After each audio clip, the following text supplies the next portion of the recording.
All right, as promised, we're gonna show a little video on soldering and how we do it.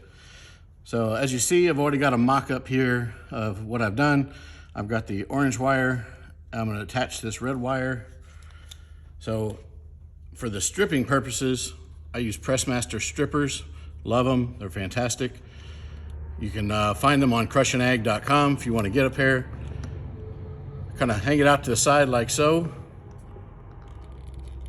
And give it a nice gentle pull. And that leaves me a nice skinned gap wire there that I can solder to. And say I want to add this pink wire to this mix. I'll strip off about 1/2 inch. Give it a twist. And then give this a wrap.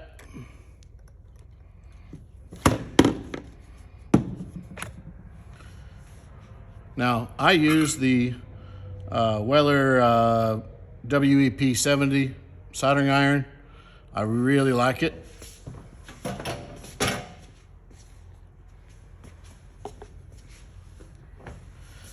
Helpful tools with soldering.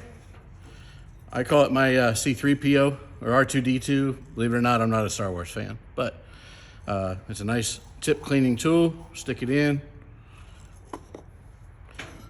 The Weller kit comes with the holder.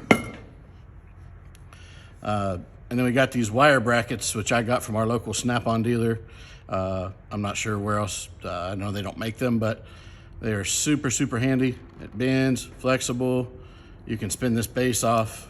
They're fantastic.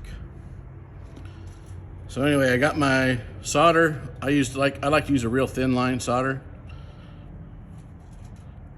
And I take my tip, put it on there. I get what they call a tin. I'll tin the end of the tip here and get a little smoke going. Place it on the wire.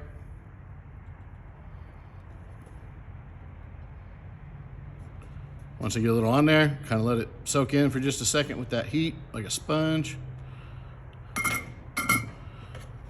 And I'm done. So if you're asking why I just did all that and there's no burn marks on the wire, I use what's called crosslink wire. It's the only thing we use. It's got a good coating. It's good for our ag industry. It costs a little bit more, but it's worth it. And it's heat resistant. And I always double check that back side.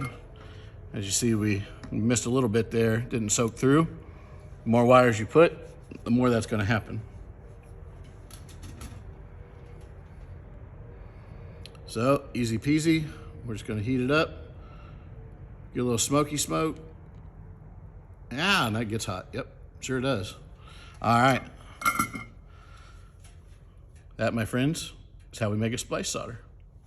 If you want to close it up, grab a little piece of heat shrink. We can slide right over that rascal. Kind of split it halfway. I recommend double wall heat shrink. That way it's got the polyethylene that'll come out the ends. I know you can use a heat gun. I use a torch because I'm not going to burn the wire anyway. And you want to kind of just do a nice moving heat. And if you're not too much of a wuss, I run my fingers around it just to make sure that glue kind of gets all adhered nice and good. So we got a nice good solder. Thanks for watching.